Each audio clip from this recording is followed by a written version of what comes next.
The Great Elroe Labyrinth stretched before Julius and his party like the open maw of some ancient beast. They had travelled for days to reach this point, following reports of a monster sighting that had sent experienced adventurers running in terror.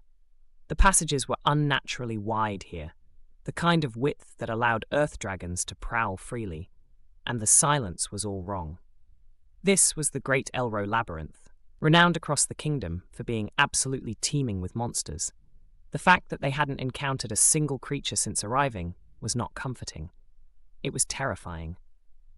Julius drew his sword before he consciously realized what he was doing.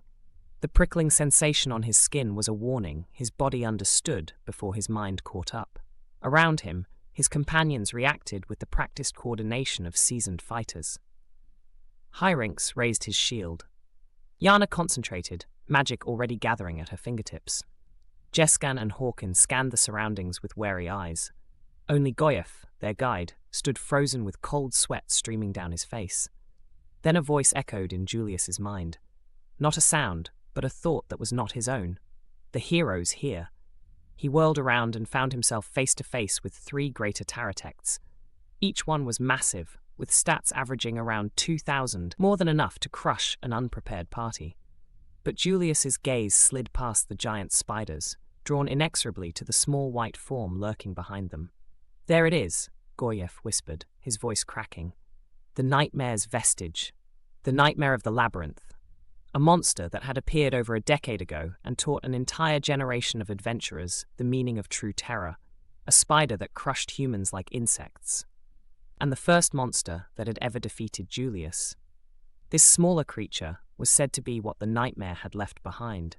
A mutant Taratect stronger than upper-class worms, perhaps even stronger than dragons. The nightmare's Vestige disappeared. Or rather, it moved with such ferocious speed that Julius's eyes simply couldn't track it. Acting on pure instinct, he grabbed Yana and threw himself sideways. Something cut through the air where they had been standing a heartbeat before. The Vestige's 2 front legs morphed into razor-edged scythes. Julius rolled to his feet, pulling Yana up with him. "Support us with magic," he said quickly. "Don't try to hit it directly. Without powerful accuracy-boosting spells, nothing will land." The battle erupted into chaos. The 3 Greater Taratects surged forward while the nightmare's Vestige became a white blur of death. Julius charged the approaching Greater Taratects, knowing he had to eliminate them quickly to help his companions. His sword filled with holy light, cutting through the spider's webbing with ease.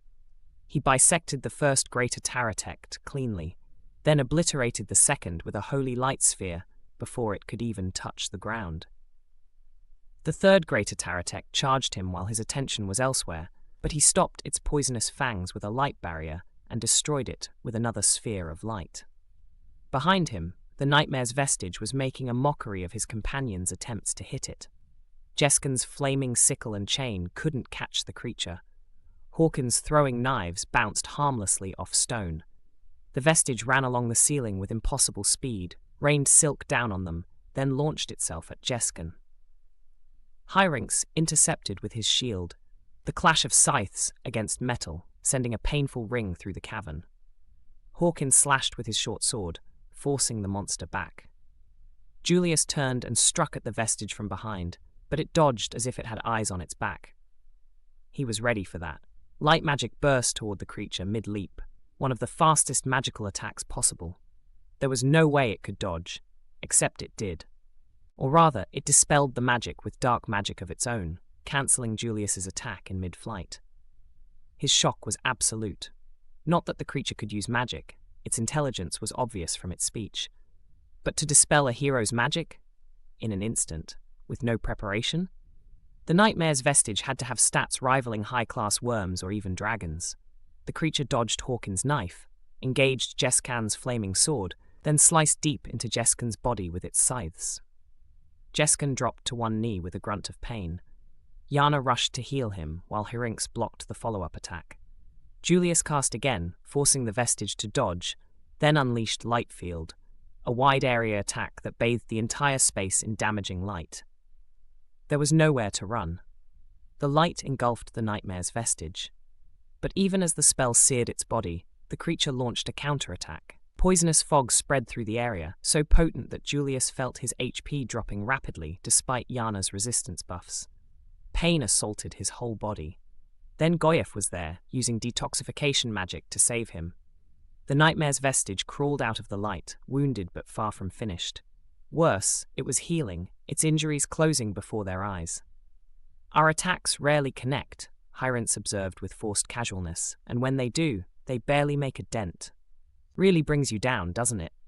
Julius smiled despite the situation. Hyrance was trying to keep their spirits up, making light of their desperate circumstances. Julius knew what he had to do.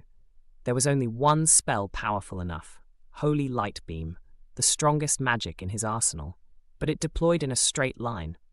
Landing a hit would require perfect timing and an opening he couldn't create alone. He began preparing the spell when something strange happened. The nightmare's Vestige suddenly seized up, as if afraid of something. Its movements became erratic, uncertain. Jeskin didn't hesitate. His sickle and chain wrapped around the immobilized creature. The Vestige came back to itself and began struggling to escape, but then Hawkins' paralysis-inducing throwing knife pierced its body. The creature spasmed and went still.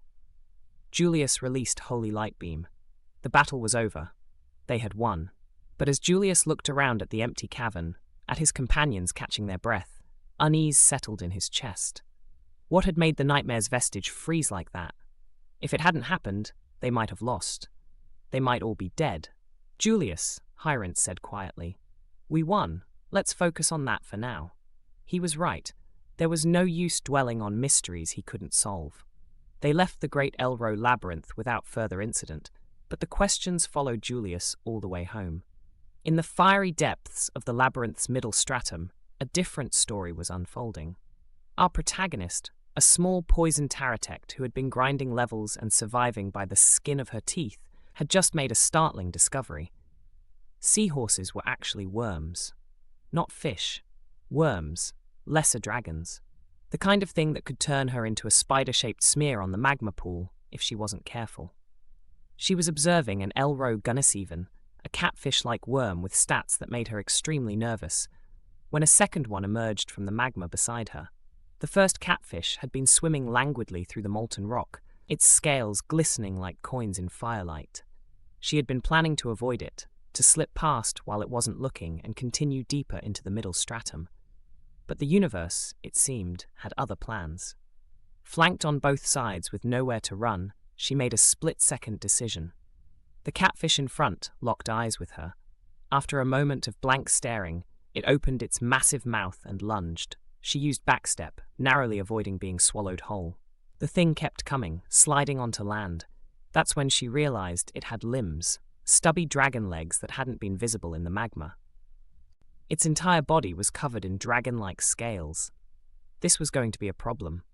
She wrapped the first catfish in poison thread, watching the strands sizzle and burn away in seconds. But those seconds were enough. The poison started working, eating away at the creature's HP. The catfish charged again, that cavernous mouth wide enough to engulf her entirely. She activated poison synthesis at the last possible moment, creating a concentrated ball of deadly spider poison, then dodged sideways. The catfish got a mouthful of toxin instead of spider. The effect was spectacular. The catfish's HP dropped at the speed of sound. It writhed in apparent agony. The second catfish, witnessing its companion suffering, turned and fled. She finished off the first catfish with more poison, then stood there slightly stunned. She had expected to be the one running away, not the monsters. Maybe she was stronger than she thought. The battle brought her to level 7, and with that level came something extraordinary. Her concentration skill had maxed out and evolved into thought acceleration, a skill that accelerated her thinking process, stretching her perception of time. When she activated it, the flowing magma seemed to slow down. Her body felt heavy, like moving through water, but that was a small price to pay, and it didn't consume MP or SP. She could use it constantly, with no downside, except needing time to adjust. Her prediction skill had also evolved into foresight, granting her glimpses of possible futures. The combination of these two abilities was going to change everything. She tested her new power against an eel-like monster called an Elroe Gunniseven, that leaped from the magma like a missile of scales and fury. This creature was much stronger than her, with stats that would have spelled certain death just days ago. Its stamina gauge alone was several times larger than hers. It launched fireballs that carved molten trails through the air. She dodged them with her new perception, and the difference was night and day. With thought acceleration active, each fireball moved in slow motion, a lazy arc of flame she could track with perfect clarity. Foresight showed her multiple possible trajectories, ghost images of where the attacks might go, and she wove between them like a dancer. When the eel used flame breath, a continuous jet of fire that filled the entire passage, she took a slight burn but gained increased fire resistance and even recovered some HP in the process. Pain was just another teacher in this labyrinth. She studied the creature's movements, watching its MP drain with each magical attack. Mana didn't regenerate quickly in combat. She could use that. She baited the eel into wasting spell after spell, dodging each one, forcing it to burn through its reserves. When its MP finally dropped low enough, it had no choice but to come onto land where it couldn't maneuver as well. The real battle began there. She wrapped it in poison thread, using her new utility thread skill to make the strands as resilient as possible. The eel thrashed, using life exchange to convert its HP into MP, then using that MP to heal itself with recovery magic. It was a vicious cycle, but her poison kept stacking, each dose built on the previous one. She immobilized it with layer after layer of thread, then hit its face directly with poison synthesis. The creature's struggles grew weaker. Its HP plummeted. Finally, it stopped moving entirely. The victory brought multiple level-ups and enough experience for evolution. 2 paths opened before her: Poison Taratect or Zoa Ele. The Zoa Ele evolution required the assassin title and high stats, both of which she had earned through her brutal grinding in the middle stratum. She checked the description. A Taratect species with high combat capabilities, it read. Ill omen embodied. She built a shelter from the eel's corpse, coiling its dragon-scaled body into a protective cocoon. Then, she initiated evolution, and her consciousness slipped away. When she woke, everything had changed. Her stats had exploded upward in ways that seemed almost absurd. Her average offensive and defensive abilities had more than doubled, jumping from around 130 to over 250. Her speed had shot up over 1,000 points, making her faster than anything she'd encountered so far. Even her magical abilities had increased substantially, though she still couldn't use most of her magic skills. She examined her new body with a mixture of wonder and satisfaction. Her 2 front legs had become thin, wickedly sharp scythes that gleamed with a dangerous edge. They cut through the eel's dragon scales like a hot knife through butter, something that would have been impossible before. Her entire body had turned pitch black, the kind of black that doesn't reflect light at all, perfect for hiding in shadows, perfect for ambush. Her skill list had expanded dramatically. She had gained utility thread, an evolution of her spider thread that allowed her to customize her webbing with various attributes. She could add cutting to make it slice like a blade, impact to make it hit like a hammer, shock to electrocute anything that touched it. She could adjust viscosity, elasticity, resilience, texture, strength, even size. It was thread mastery taken to an absurd degree. She had gained Rot Attack, one of the most terrifying status effects in the system. She'd seen what rot could do when she appraised it before. It could dissolve flesh and decay matter at an accelerated rate. Now she could inflict that on her enemies. Silence would let her move without making any sound, perfect for her growing ninja aesthetic. Her poison synthesis had gained the ability to add paralysis to her poisons, creating a whole new tactical option. Several of her existing skills had leveled up significantly. Herculean strength, sturdy, and protection would all boost her stat growth going forward. Her resistances had increased across the board. She felt fundamentally stronger in ways that went beyond just numbers. But her biggest acquisition came when she checked her skill points. She had 500 points and found a skill called Perseverance. The description made her eyes widen. As long as MP was maintained, the user would survive with 1 HP regardless of damage taken. It was a zombie skill, an absurd broken safety net. She bought it immediately. The purchase triggered a cascade of notifications. Taboo. that mysterious, vaguely threatening skill she'd been accumulating. Jumped from level 5 to level 7. She acquired the title Ruler of Perseverance, which granted her heresy nullification, and a new skill called Conviction. Her defense and resistance stats each jumped by 100 points. She checked Conviction's description and felt a chill. It dealt non-resistible damage to targets with in-system sins in their souls, with damage proportional to their total guilt. And taboo was probably counted as guilt. If anyone else had Conviction and she fought them, she would take massive, unavoidable damage based on her taboo level. The skill was terrifying, but Perseverance was worth it. Between Pride boosting her stats and Perseverance ensuring she couldn't actually die as long as she had MP, she had become remarkably difficult to kill. She ate the eel corpse, finding it delicious, and continued her exploration of the middle stratum. Her overeating skill had saved her from losing SP during evolution by using stored energy instead. As long as she kept eating, she could evolve safely, even without food stockpiled. Meanwhile, far above in the human world, students at a prestigious academy were practicing magic. Shun, a boy who had been reincarnated from Japan into this fantasy world, discovered that light magic was his strongest attribute. His rival Hugo showed off with fire magic, engulfing targets in flames. Shun used water magic to extinguish the fire, accidentally gaining the water magic skill in the process and stealing Hugo's thunder. Professor Ariza dragged Hugo away before things could escalate. Katia, watching from the sidelines, wondered if Shun was trying to monopolize all the attention. Sue, another reincarnated student, saw Katia as a rival. The politics of academy life continued in blissful ignorance of the monsters evolving in the depths far below. Back in the middle stratum, the newly evolved Zoa Ele tested her abilities. She hunted more catfish, experimented with her poison combinations, and felt the intoxicating rush of genuine strength. Her new scythes could cut through dragon scales with ease. Her black body made her nearly invisible in shadows. With thought acceleration and foresight, she could dodge attacks that would have killed her before. But she wasn't invincible. She knew that. The eel had been stronger than her statistically, and there were undoubtedly more powerful monsters deeper in the labyrinth.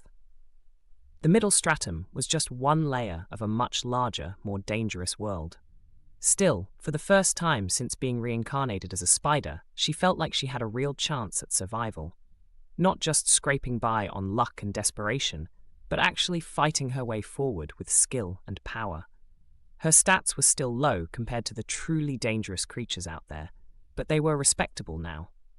A single hit wouldn't automatically spell her doom.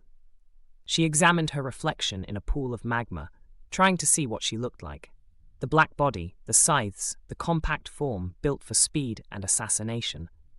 She looked like death personified, a grim reaper in spider form. Considering her rot attack, silence, and general aesthetic of doom, the comparison seemed apt. Her next steps were clear. Continue hunting, continue leveling, continue evolving. The evil eye skills that had been unlocked with her ruler title beckoned to her. The possibilities of her utility thread needed exploration. She wanted to test her paralysis-infused poison on suitable targets. And somewhere in the back of her mind, she wondered about that voice she'd heard during the battle with the hero. That moment of connection, brief and strange, that had frozen the nightmare's vestige just long enough for Julius's party to land their killing blow. She didn't know who that had been, but they had saved the hero's life, whether intentionally or not. The labyrinth stretched vast and dark around her, full of dangers and opportunities in equal measure. She had evolved from a weak, small Taratect into a Zoa Ele. Her next evolution was already visible on the horizon. Each step forward was a step toward understanding this world, toward mastering the system that governed it, toward answering the questions that multiplied with every battle. Why had she been reincarnated as a spider? What was the purpose of the taboo skill? What were these ruler titles, and why did they grant such absurd power? What was the connection between her and the hero who had hunted the nightmare's vestige? She didn't have answers, but she had time, and she had the strength to find them. The middle stratum had tested her, and she had passed. Whatever came next, she would face it the same way she'd faced everything since waking up in this world, with determination, adaptation, and an absolute refusal to die. The black scythes gleamed in the firelight. The magma bubbled. And somewhere far above, Julius pondered mysteries he couldn't solve, while students practiced magic and monsters evolved in the depths below. The web of fate was growing more complex. And at the center of it all, a small spider with impossibly high ambitions continued her climb toward power, one level at a time.